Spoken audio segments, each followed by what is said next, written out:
Bonjour à vous mes hockey fans. Alors on se retrouve encore une fois aujourd'hui pour un autre preview 2021 et cette fois-ci on s'attaque aux Canadiens de Montréal. Alors vous en tant qu'amateur de hockey francophone, s'il y a bien une équipe que je peux rien vous apprendre, c'est le Canadien de Montréal. Parce que vous aimiez ou non le Canadien de Montréal, si vous regardez le sport en français au Québec, vous êtes submergé des informations du Canadien de Montréal. Fait que bref, vous allez probablement rien apprendre, mais on va quand même faire l'exercice parce que je trouve ça plaisant de faire cet exercice-là.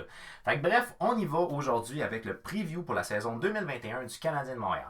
Alors dans le cas du Canadien de Montréal, ce que je dois mentionner, c'est que c'est une organisation qui a eu peut-être un petit peu de difficulté à marquer des buts dans des moments importants. C'est une organisation qui, au niveau moral, a eu des grandes faiblesses. Ils ont souvent accordé plusieurs buts en peu de temps. C'est une organisation qui a souvent échappé des buts, soit en début de période ou en fin de période l'année passée. Puis ça démontre pas nécessairement une grande force là, au niveau de la hargne et puis du sérieux au niveau du travail.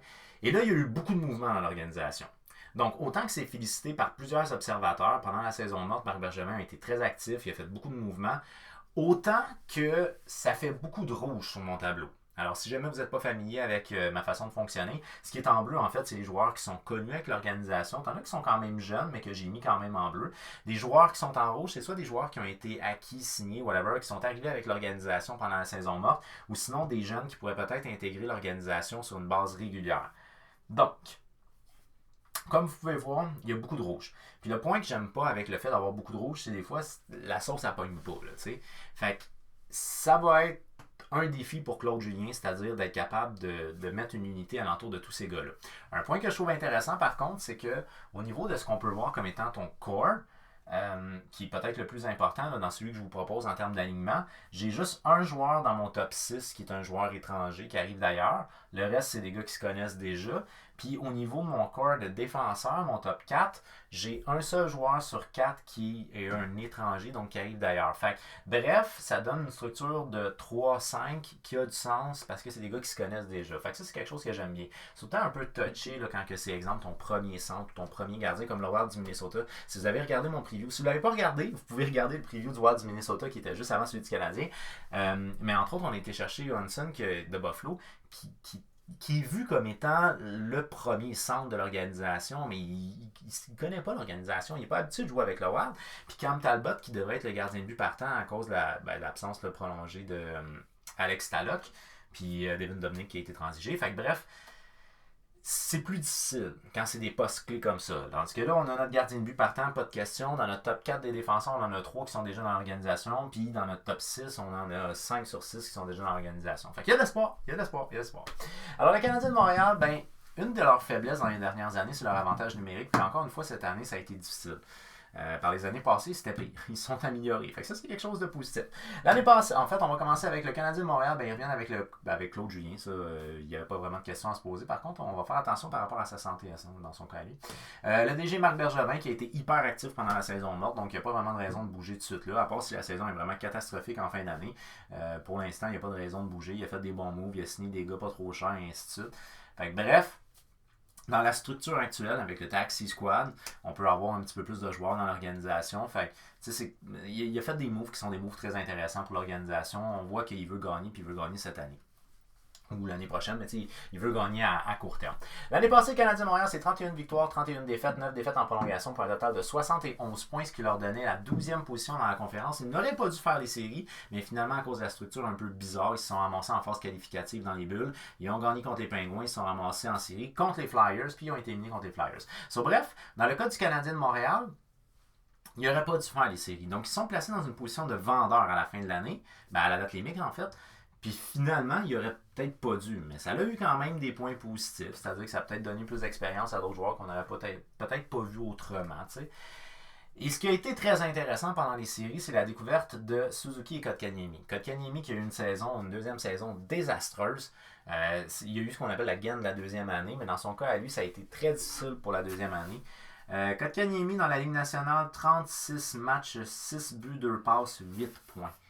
Ça a été rough. Puis après ça, il a été joué dans la Ligue américaine. Ça a pris un certain laps de temps avant qu'il réussisse à bien s'établir. Quand il est revenu en série, ça a super bien été. Un joueur qui a été, selon moi, plus qu'intéressant à suivre aurait été Nick Suzuki. À sa première année recrue, ce gars-là a juste appris puis a monté les échelons tout au cours de l'année à un point tel qu'en série, même, je dirais que c'était lui qui était le premier centre. Donc, dans le cas de Nick Suzuki, une excellente première saison dans son cas à lui. 71 matchs, 13 buts, 28 passes, 41 points. Donc, ça a très bien été pour lui. Puis en séries éliminatoires, c'est encore mieux. On a 10 matchs, 4 buts, 3 passes, 7 points, égalité au premier rang des pointeurs du Canadien de Montréal. Donc, on a eu des belles surprises, mais on a eu aussi des gros points d'interrogation. Comme par exemple, on a eu de la difficulté à compter des buts. Une moyenne de buts marqués de 2,99, une moyenne de buts encaissés de 3,11. C'est rough quand que ta moyenne de buts encaissés est plus élevée que ta moyenne de buts contre. Et pourtant, dans l'identité d'une organisation de Claude Julien, l'équipe tire beaucoup. C'est l'équipe, je pense que c'est la deuxième équipe qui tire le plus. C'est la deuxième équipe qui tire le plus au travers de la Ligue nationale avec une moyenne de 34,1 tirs par match. Fait qu'il essaye, mais ça ne rentre pas. Par contre, de l'autre côté, on accorde beaucoup de buts et ça, c'est problématique. Le Canadien est une des pires équipes au niveau du bas de l'enclave, donc à proximité de son gardien. Puis c'est ce qui est le plus difficile pour un gardien de but à arrêter. Puis vous allez voir les statistiques des gardiens en ressentent aussi cette grosse lacune-là que le Canadien avait, mais entre autres occasionnée par un certain déficit à la défense. On s'en reparle très prochainement. Puis vous allez voir les moves que Benjamin a fait. C'est assez intéressant. En avantage numérique, on est à 17,7%. C'est le 22e avantage numérique de la Ligue nationale. C'est pas bon. C'est pas bon. Mais on a travaillé pour essayer d'améliorer cet aspect-là en allant chercher des gars comme exemple Toffoli, Anderson. C'est des gars qui sont capables de faire, qui sont capables de compter des buts. Fait on a travaillé pour augmenter l'avantage numérique. On se croise les doigts que ça va fonctionner. Les avantages à 78,7, c'est pas catastrophique, mais c'est pas excellent. On a fini 24e dans la ligue. Le meilleur buteur a été Brendan Gallagher. J'ai mis Gallagher parce qu'il a joué moins de matchs, mais il a exactement le même nombre de buts que Thomas Tatar. Gallagher, 22 buts l'année passée. Le meilleur pointeur a été Thomas Tatar avec 61 points. Et le meilleur défenseur à caractère offensif a été Jeff Petrie, 40 points, moins 10. Alors, là, ici, on va prendre une petite pause réseaux sociaux. Vous pouvez me suivre sur TikTok, sur Twitter et sur Instagram. Toujours sous HockeyFan 514. Ça, c'est Instagram, hein, by the way. On sent l'artiste en moi. Ok, donc...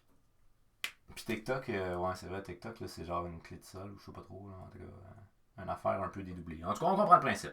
Vous pouvez me suivre sur les réseaux sociaux sous HockeyFan514. Ici, je vous ai mis des jeunes qui sont des jeunes qui pourraient intégrer l'organisation dès cette année. Dans le cas d'Alexander Romanov, je pense que c'est celui qui est peut-être le plus probable, dans le sens où on le voit littéralement dans la soupe là, chez le Canadien de Montréal, ce gars-là. Fait Alexander Romanov, Trevor Timmins l'aime, Marc Bergevin l'aime, puis Claude Julien l'a vu lors des pratiques dans la bulle, puis il l'aime. Donc, il devrait partir la saison à Montréal. Puis, ce qu'on a mentionné de lui, c'est qu'on le voit plus à Montréal qu'ailleurs. Donc, fort probablement qu'il sera avec l'organisation, avec le Canadien de Montréal. Alexander Romanov, c'est un défenseur de 20 ans, un choix de deuxième ronde en 2018. L'année passée, il jouait dans la KHL, 43 matchs, aucun but, 7 passes pour 7 points. Mais c'est un joueur qui se démarque surtout au niveau international. Au niveau international, dans les 2 derniers championnats du monde, il a 14 points en 14 matchs. Fait que vous voyez un peu le genre de défenseur. C'est pas nécessairement un défenseur qui est offense, mais c'est un défenseur qui peut bien faire comme dans les deux. On le voit plus comme un défenseur qui va être solide défensivement et fort physiquement, puis qui peut relancer, mais pas nécessairement un gars qui va avancer. On comprend un peu la logique.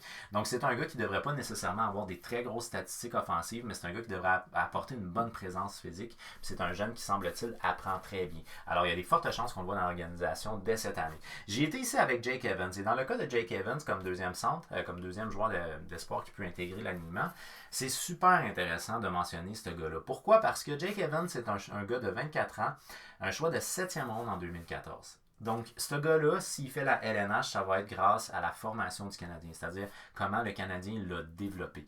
Et une des grandes lacunes dans les dernières années, en fait dans les, je sais pas, peut-être 10 dernières années du Canadien, c'était d'avoir de la difficulté à développer des gars.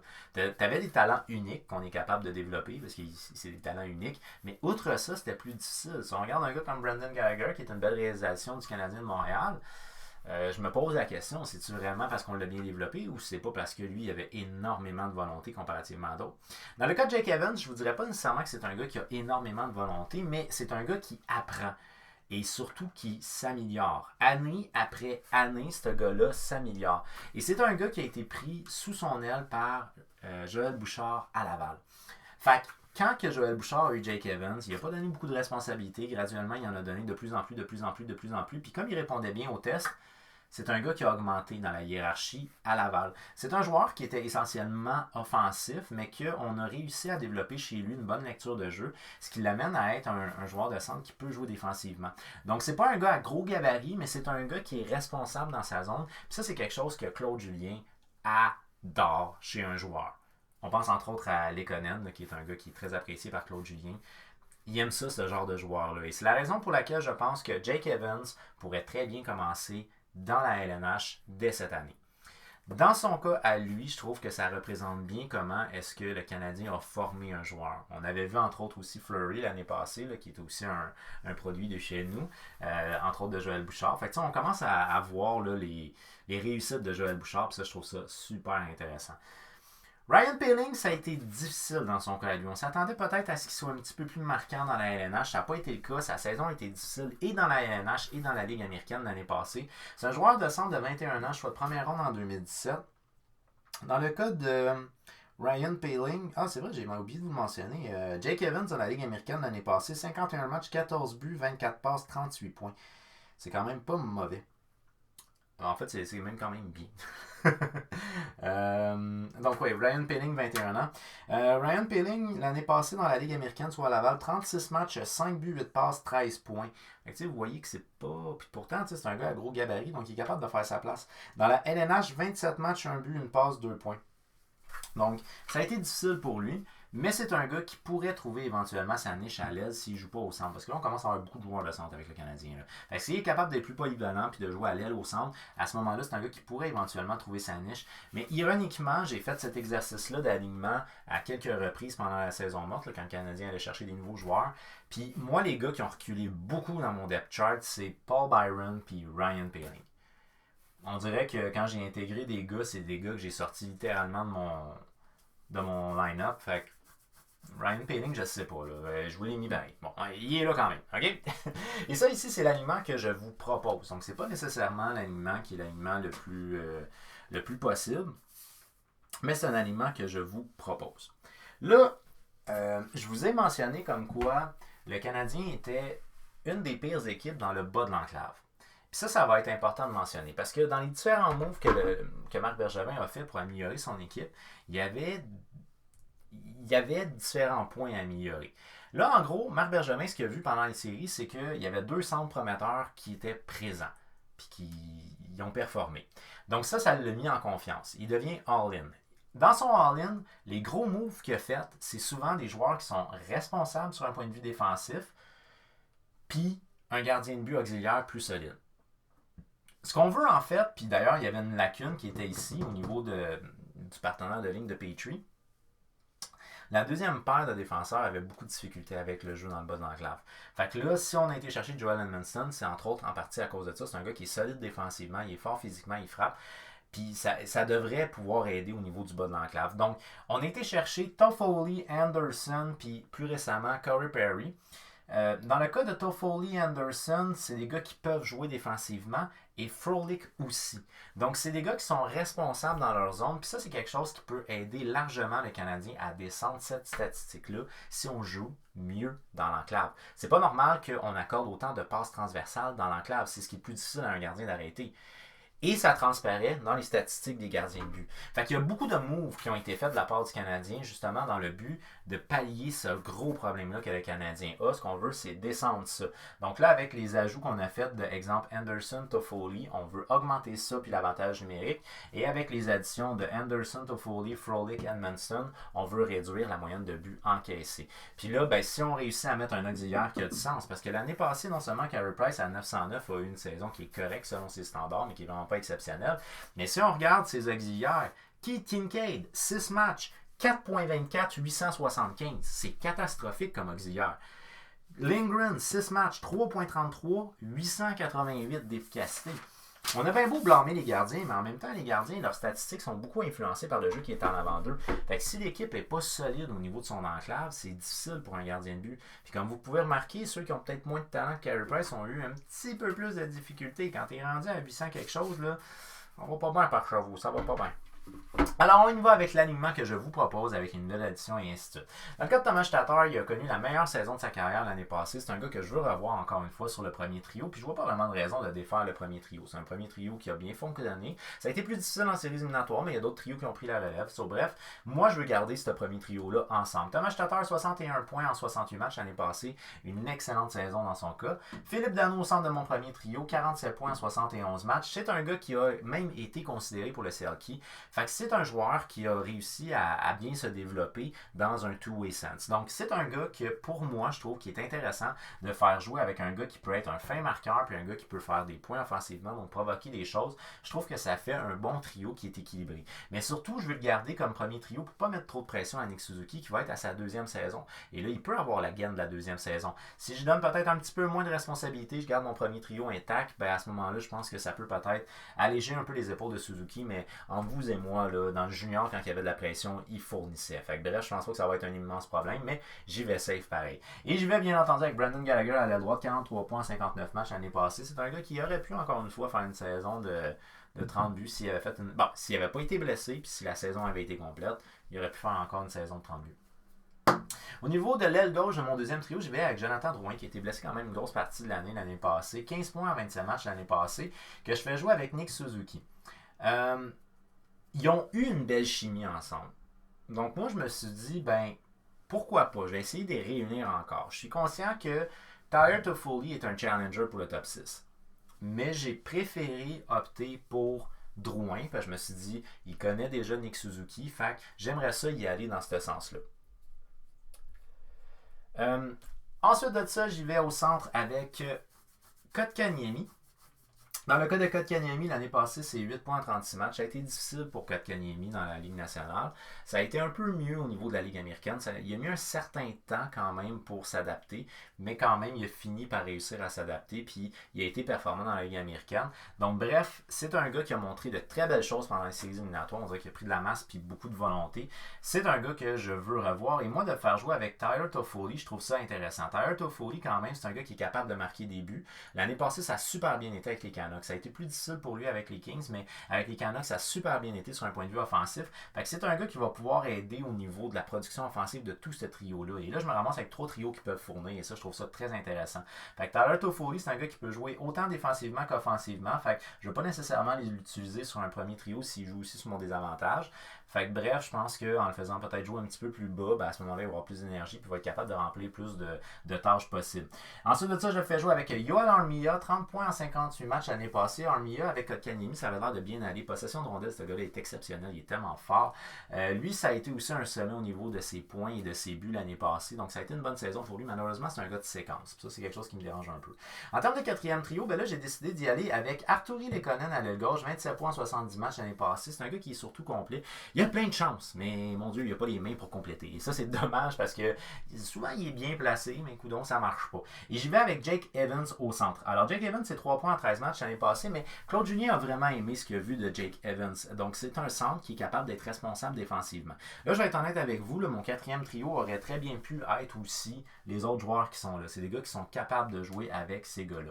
Un point que je vois un peu faible dans mon trio, c'est de mettre Perry là, parce que Perry est quand même lent comparativement à Evans, Lekonen ou Byron ou même Will. Fait que ça me rush un peu, mais je voulais absolument mettre Corey Perry à l'aile droite, 21 points l'année passée, 57 matchs. Là, Corey Perry, c'est un gars qui est fatigant, c'est un gars qui est dérangeant. C'est un des gars les plus détestés dans la Ligue nationale, puis il joue vraiment à la limite. Là, je me souviens, entre autres, pendant les séries l'année passée, il jouait contre les Stars, puis je me rappelle pas si c'était pas genre...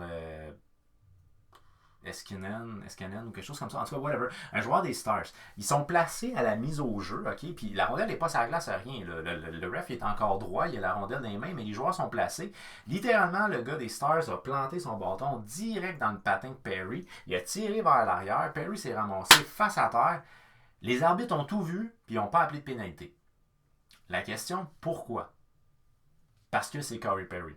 Corey Perry, c'est un gars qui est détesté par ses pairs. Puis c'est un gars que les arbitres le surveillent beaucoup. Puis vu qu'il est tout le temps un peu salaud, ben même beaucoup salaud, je dirais, ben quand il y a quelque chose de fait contre lui, on n'appelle pas de pénalité. Et voilà. Donc, bref, c'est ça qu'on a été chercher. On a été chercher un gars qui va camper en avant du net, qui va déranger le gardien, il va déranger les défenseurs. Il est fatigant.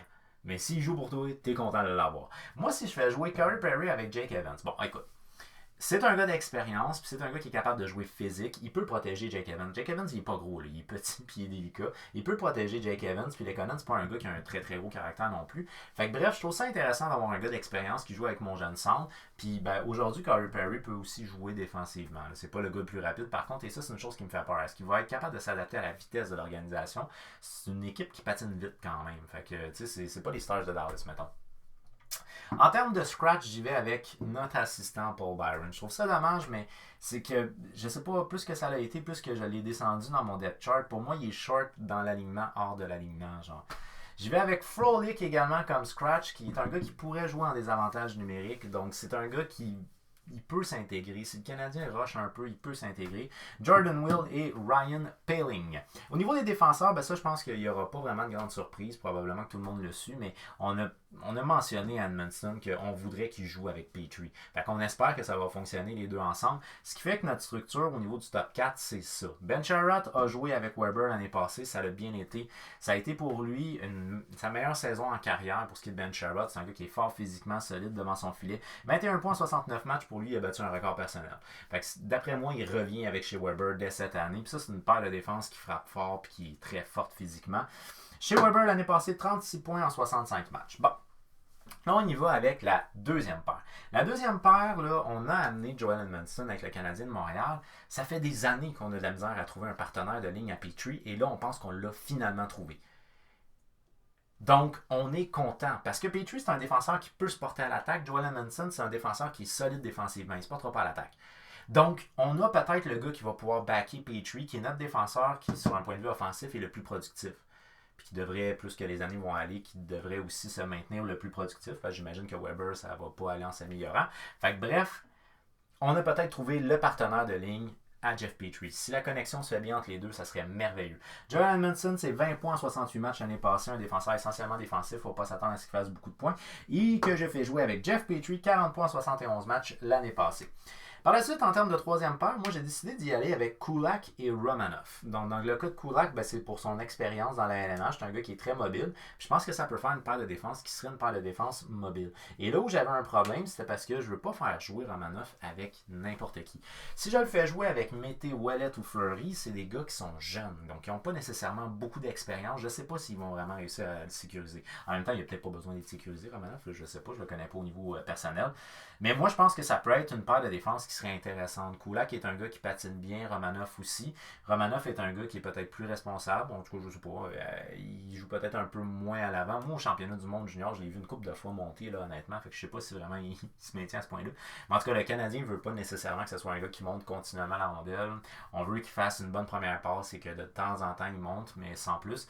Fait que, tu sais, de jouer avec Kulak, qui est un style qui est aussi mobile, je pense que ça peut être intéressant. Puis, dans le cas de Romanov, il est fort physiquement. Donc, bref, on va voir. Et en termes de scratch, ben, en fait, avec Kulak, l'année passée, c'est 7 points en 56 matchs. Et dans le cas de Romanov, lui, il jouait dans la KHL. Dans la KHL, il y a eu 43 matchs, 7 points. En termes de scratch, j'y vais avec Mété, Ouellet et Fleury. Maintenant, au niveau des gardiens, il n'y a pas de question à se poser, on sait très bien. Carey Price est le gardien but partant de l'organisation. 58 matchs l'année passée, 2,79, 909 d'efficacité. C'est pas exceptionnel de sa part. C'est un gardien de but d'élite. Puis il devrait théoriquement être plus élevé que ça. Mais un problème majeur du Canadien, ça aurait été tous les jeux qui se faisaient dans le bas de l'enclave. C'est une équipe qui était catastrophique à ce niveau-là. Fait qu'on a amené des joueurs qui sont responsables défensivement, qui devraient améliorer cet aspect-là du jeu. Donc théoriquement, les statistiques des gardiens devraient aller à la... Ben, en tout cas de Carey Price, devraient aller à la hausse cette année. Théoriquement, si toute la mixture pogne bien ensemble, ça devrait être ça. Et par la suite, on a Jake Allen, 24 matchs l'année passée, 2,15, 927. Ça fait des années et des années qu'on cherche un auxiliaire digne de ce nom à Carey Price, et là, on l'a peut-être trouvé. C'est sûr que dans le cas de Jake Allen, ben, de jouer avec les Blues, c'est peut-être pas la même défensive que le Canadien, mais on va voir de comment l'équipe va réussir à jouer ensemble. Peut-être que ses statistiques vont se maintenir, mais si ses stats se maintiennent, je veux dire, avec 927, on a un excellent auxiliaire. Dans la mesure où la saison devrait théoriquement avoir beaucoup de 2 matchs en 2 soirs, ben on avait besoin d'avoir 2 bons gardiens de but solides. Là. On ne pouvait pas se permettre d'avoir un gardien de but auxiliaire qui était c'est genre avoir, admettons, un Lindgren là, qui avait 888 d'efficacité. Là. C'est ça, 888, là, on ne pouvait pas se permettre ça cette année. Parce qu'il va y avoir trop de matchs de 2 matchs en 2 soirs. Donc, alléger un peu la tâche de Carey Price, on a un bon auxiliaire en Jake Allen. D'après moi, cette organisation-là, si la mixture pogne ensemble, c'est une organisation qui devrait être dans le top 4 de la division du Nord. Puis à ce moment-là, qui devrait participer aux séries. En tout cas, s'il y a une chose que je sais avec certitude, c'est que les moves que Marc Bergevin a fait cette année, c'est dans le but que cette équipe-là soit en série. Fac. Voilà. Alors, c'était ça mon preview pour la saison 2021 du Canadien de Montréal. Si jamais il y a des joueurs que vous pensez qui peuvent intégrer l'organisation dès cette année puis que je les ai pas mis là, ben mentionnez-moi ça en commentaire, ça va me faire plaisir de pouvoir vous lire. Alors, je vous dis un très très gros merci d'avoir regardé ma vidéo. N'oubliez pas de faire un j'aime si vous avez aimé, de partager aussi pour qu'on jase de hockey avec un maximum de gens possible. Ça serait vraiment cool d'avoir beaucoup de monde dans la communauté d'hockey fans. Également, ben, vous vous abonnez à ma chaîne YouTube, activez la petite cloche parce que je mets des vidéos en ligne, puis souvent dernièrement. Je vais prendre une pause de une journée. Parce que là, on est arrivé à la moitié de la LNH. Je vais essayer de préparer d'autres textes pour ce qui est des autres. Mais comme j'ai atteint la moitié de la LNH, je vais prendre une pause de preview d'une journée pour vous revenir plus fort par la suite. Merci beaucoup d'avoir pris le temps de regarder ma vidéo, puis on se revoit très bientôt.